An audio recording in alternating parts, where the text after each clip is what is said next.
जय गुरुदेव। नाम किसका? प्रभु का पावन नाम। जय गुरुदेव। सेवा का असली फल। जो लोग संगत की सेवा करते हैं, जैसे मैं संगत का काम करता हूँ, लोग हर माह पेट्रोल देते हैं। यह सेवा सार्वजनिक जहान की है। मैं खुद गाड़ी चलाता हूँ और उन प्रेमियों की तलाश में हूँ जो अपनी सोई हुई आत्मा जगाना चाहते हैं। यदि मुझे भी पुरुष तन में आत्माएं मिल जाती हैं जो प्रभु को पाना चाहती हैं, उनको नाम भेद देकर जगाता हूँ। जो आत्माएं अपना स्वयं आत्मबल खोया हुआ प्राप्त कर लेती हैं और अपने आनंद को स्वयं तालाब रूप अथवा दरिया रूप प्रकट कर लेती हैं, तो सेवादारों, तुम सुन लो कि जो वह कमा लेंगी उसमें से हिस्सा सेवादारों को जरूर मिलेगा। यह सेवा जाति आत्मबोध की आत्मधन ही सेवादारों को दिया जाएगा। कबीर सेवा करके साधकी के हरि के गुण गाय, तुलसी या संसार में 5 रतन है सार। साध संग सतगुरु शरण, दया दीन उपकार। जिन लोगों ने सेवा की है संगत की, तुम्हें मालूम नहीं है कि हमारा प्यार तुम्हारे साथ कितना है। मैं तुम्हें कितना चाहता हूँ। स्वयं जानता हूँ कि मेरा तुम्हारी आत्मा के साथ सच्चा प्यार है। मैं तुमसे सेवा लेकर तुम्हारे जन्मों के कर्मों को साफ करता हूँ, और जो तुम्हारे ऊपर गंदगी अहम भाव की आ गई है उसे नाश करता हूँ। तुम्हारा रूप और प्रकाश और तुम्हारी जो शक्ति है वो अकथनीय है।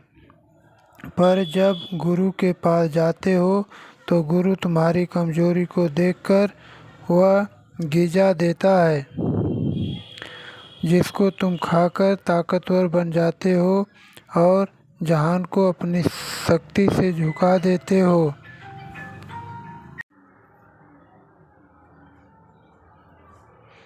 जिन लोगों ने सेवा की है संगत की, तुम्हें मालूम नहीं कि हमारा प्यार तुम्हारे साथ कितना है।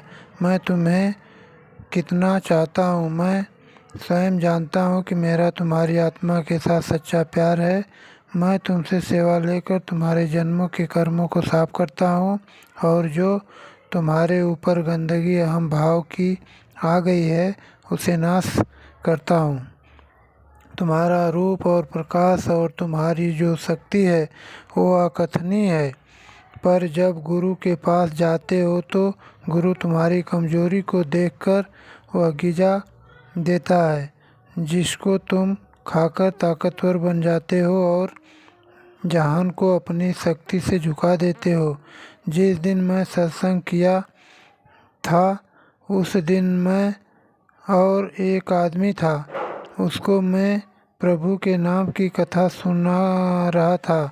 अगर मीठा न होता तो आज हजारों न होते और असली असली ही रहती है। मैंने जिस आँख को देने के लिए तुम्हें बुलाया है वह तुमको ज़रूर देता हूँ। आम लोग हमारे पास आवें, मैं किसी को मना नहीं करता हूँ।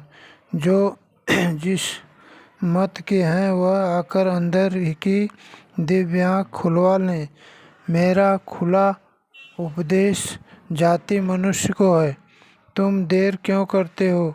बिना शर्म के आकर पूछो कि शास्त्रों में जिस दिव्य चक्षु का जिक्र किया है या जिस शिव नेत्र का जिक्र आता है वह क्या है। मैं तुम्हें खोलने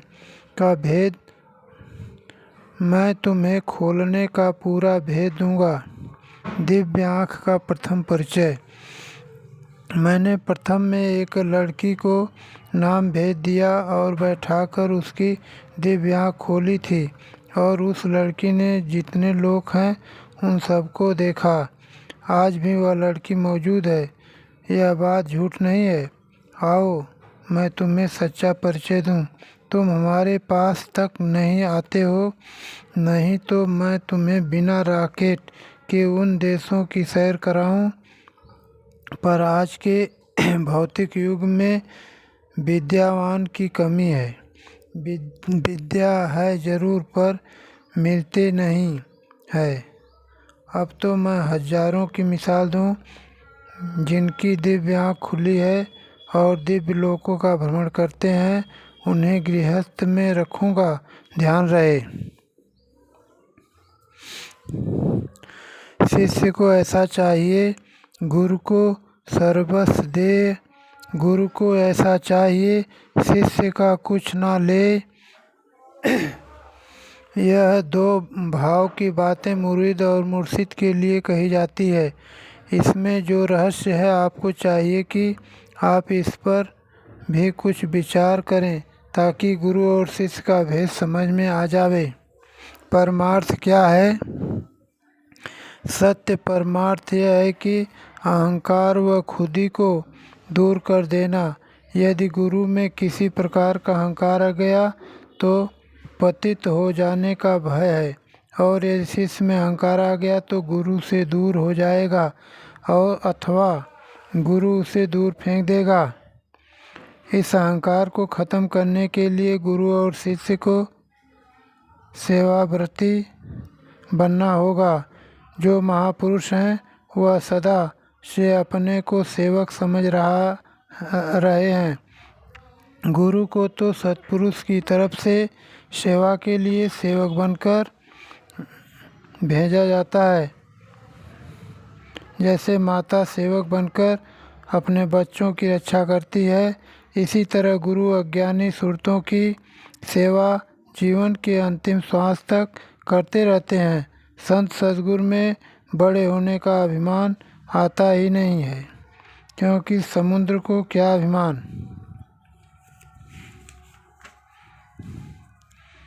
अपने बड़े होने का होता है। इसी तरह महापुरुष समुद्र रूप हैं, उन्हें अहंकार छू ही नहीं सकता है। अहंग भाव से रहित सेवक सदा निर्भय रहता है। जो गुरु के साथ सेवा करते हैं उनका भी कुछ एहसान रहता है और उससे आँख नीची करनी पड़ती है।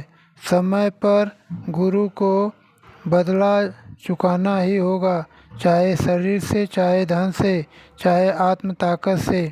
इस आत्म कल्याण के समय गुरु को अपनी गाढ़ी रूहानी कमाई से हिस्सा देना पड़ता है।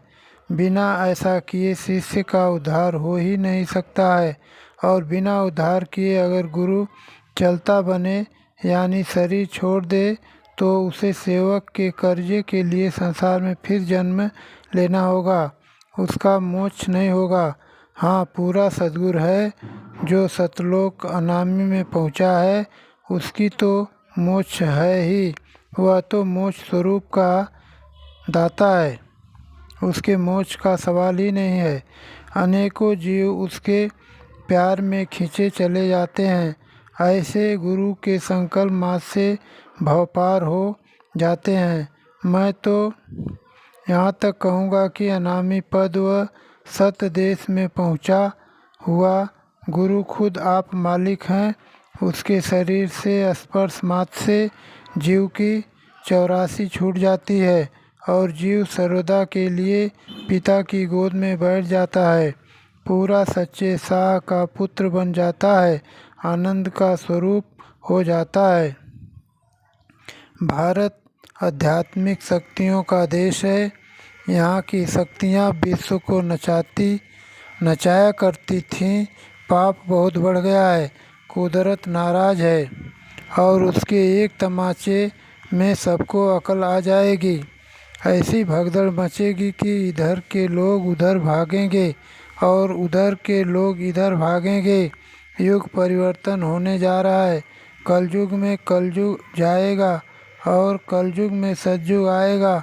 जो दो युगों की टक्कर होती है तब महाभारत होता है और विनाश होता है। थोड़े से लोग बचते हैं जो धार्मिक विचारधारा के होते हैं। जय गुरुदेव।